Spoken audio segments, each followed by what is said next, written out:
county situated in the southwestern region of Kenya is home to nearly 1.2 million residents.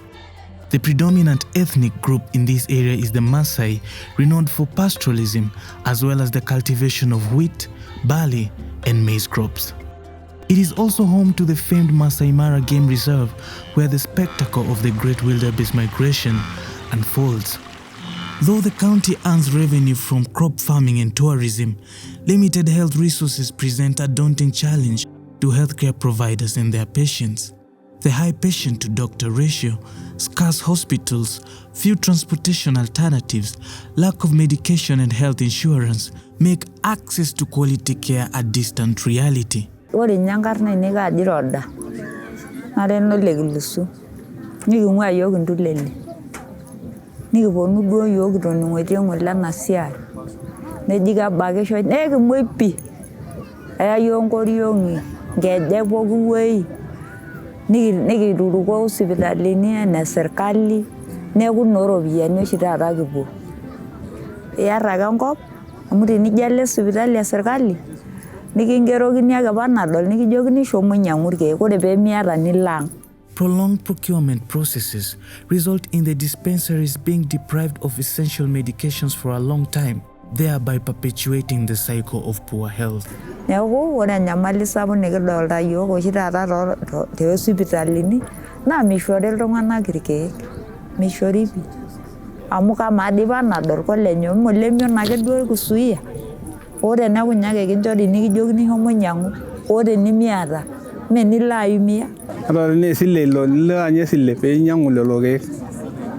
Neeku nejia oshi kias. This free medical camp bridged the gap in healthcare access, ensuring that even those with limited resources can receive essential medication. Rhoda and her husband walked for over 18 kilometers to attend the camp, hoping to get medical care that they desperately need. Ore pidol tinate loosho pookin oiputa duo ene mashinini kiyieu naipim oltung'ani amu metii naa ntulele nemetii sii dii nyine. Ina pee kietuo yiok toonkejek kietuo nikiata tikit nikikelakwa dii ama naa ntulele emiyiolo naa nikiponu toontulele mpaka ene.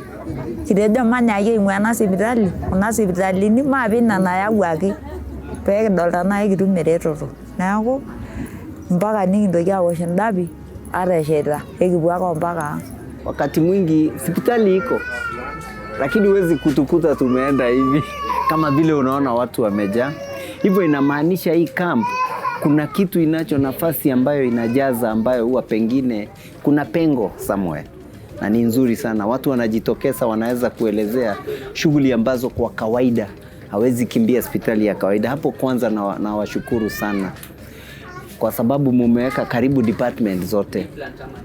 Kama mimi actually nimekuja kwa hiyo non-communicable issues. Unaona ni kama hii ni calcification ya ingehitaji pengine surgery. Lakini sasa siwezi kuja hiyo shida hapa. Lakini kwa camp naweza kuja waniguide waniambie the best hospital is there or we can do it. Kitu kama hicho. Today we are in Narok, where we've mounted a medical camp in partnership with Zuri Health, together with the Narok County government. The expectation today is that we'll probably be able to see up to 3,000 patients. And as they come in, at the triage, we're able to record their information for each patient. We do that digitally. And this is important because after this, the patients will be followed on by the respective doctors. So key part of this medical camp is that we correct the right information for the patients that visit, and then that information will be used for follow-on. So this is not just a one-off.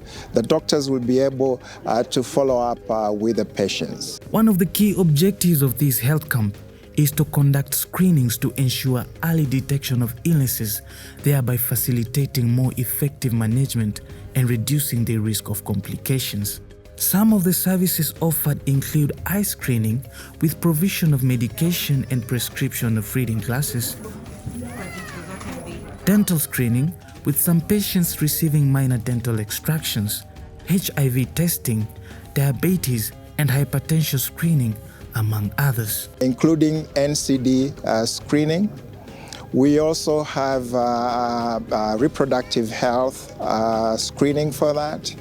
There's cancer screening, as well as the normal outpatient services that are offered. The mobile clinic bus is it's a full hospital, just as I said.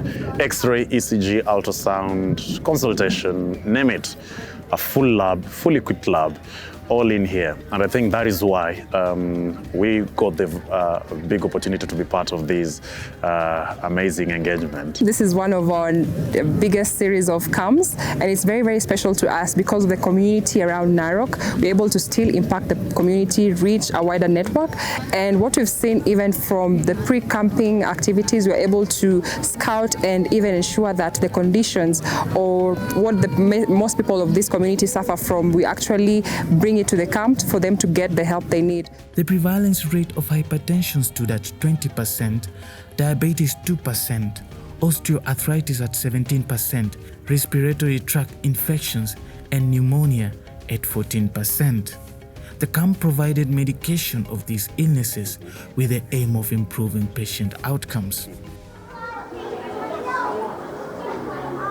According to UNICEF, children in remote areas, city slums, conflict and fragile settings do not get the vaccinations they need to protect them against serious diseases. In 2022, just over 14 million children were estimated to be either unvaccinated or under-vaccinated. To contribute to the Sustainable Development Goal of good health and well-being, specifically SDG Target 3B, which seeks to provide essential medicines and vaccines, the camp provided immunization services to children present.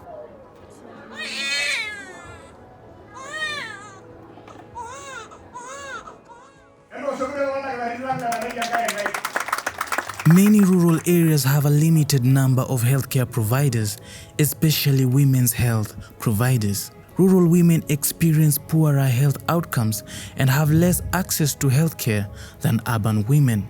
Along with the free health camp, Safaricom Foundation, AMREF, and the county government of Narok launched the Afya Uzazi Salama program, which seeks to strengthen reproductive, maternal, neonatal, child and adolescent health outcomes. Afya Uzazi Salama is a 3-year program which will be implemented in Narok County in its first year, where it seeks to impact over 150,000 beneficiaries. According to the Center for the Study of Adolescents, the age of sexual debut in Narok is low. Half of the county's women aged 20 to 49 years and men aged 20 to 54 years first had sex by age 17 and 18 respectively. Additionally, the average number of children per woman in Narok County is 6, 1.5 times more than the national average of 3.9. The provision of family planning services was important to help reduce the numbers of teenage and unintended pregnancies. Cervical and breast cancer screenings were also provided. The new services that we have added at this camp, or the new service which is actually very key in the Narok County, is the fistula screening, because at the moment the VVF is very prevalent in Narok County due to, of course, cultural practices, and so the fistula screening ensures that the patients are properly screened and there are no connecting organs that have any interactions with each other. The early marriages and female circumcision in Narok County put young girls at risk of getting fistula, since their pelvic area is still delicate and not well developed for a normal delivery. Screening services for fistulas were provided through a partnership with the Flying Doctors and AMREF, and serious cases were referred to the county's referral hospital for corrective surgery, ultimately contributing to their improved quality of life. Kwanza nimeshukuru kwa kuwa reach out, mumetufikia hapa mashinani. Hilo ni jambo muhimu, ni jambo nzuri sana. Kwa sababu pia unajua kuwa mambo ya matibabu imekuja juu, gharama ni kubwa, si kama zamani. Health insurance hold immense importance in healthcare and individuals' overall financial well-being. For most people living in underserved communities, illness still presents a major threat to their income earning capacity. Na pia hata hiyo bima si kila mtu anaweza ipata. Utakuta mtu amelipa miezi mitatu ameskip, hakuweza kupata kitu. All those things, all those challenges are there. Mtu anataka anashindwa, kwanza nimpe mtoto akimbie shule kwanza college, ama nilipe hii bima. Saa zingine analipa, saa zingine anasahau, ako mbali. Mwingine, not all of us are technology savvy. Wengine unaambia lipa na pay bill, ajui. Mzee anataka tu kwenda ile ofisi, nalipia wapi kitu, unaona. Lakini wakati hata mnafika pia kuna ile tunaita uhamasishaji. Tumepata uhamasisho, there is that awareness inaongezeka. M-Pesa Foundation, in partnership with Zuri Health, provided NHIF cover for patients with chronic illnesses to ensure continuity of care. Rhoda and her husband were among the NHIF cover beneficiaries, and this will cushion them from the skyrocketing medical costs. Watu ukaa mpaka wanasahau ni wagonjwa. Kuna mtu usema mimi humu hapa naendi popote. Lakini kambi kama hii kifika, anakumbuka kuna madaktari. Saa hiyo pia inamshtua, anaona wacha niende leo. Anaenda anakuta kipimo, anaambiwa wewe ulikuwa umechelewa sana. Ulihitaji matibabu anza. Hata anagundua alikuwa na mambo mengine hakujua. So hizi kambi ni muhimu in terms of raising awareness na increase coverage. In fact, hata wakati itakapoondoka watu wataanza kufuatilia. Over 2,300 patients were attended to, and the task of reaching the underserved communities does not end here.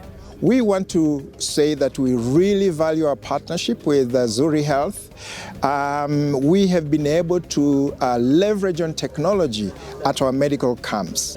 And this is what we want to see as we go forward, that we use technology to keep data for our patients and also for research, but also for follow-on and follow-up services. Tusiangalie sana kupewa dawa. Tuangalie kuwa na afya ambapo ndio hautakuwa mgonjwa. Exercising, kula vizuri, maji safi, kuwa na elimu how do you eat, because utakuta tu kama you are smoking and you expect that utapata lung cancer, itakuwa kweli?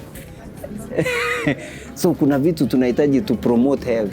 So ningependa wa emphasize hiyo sana, because it will save, itaokoa gharama, cost za watu kuja kutafuta medication.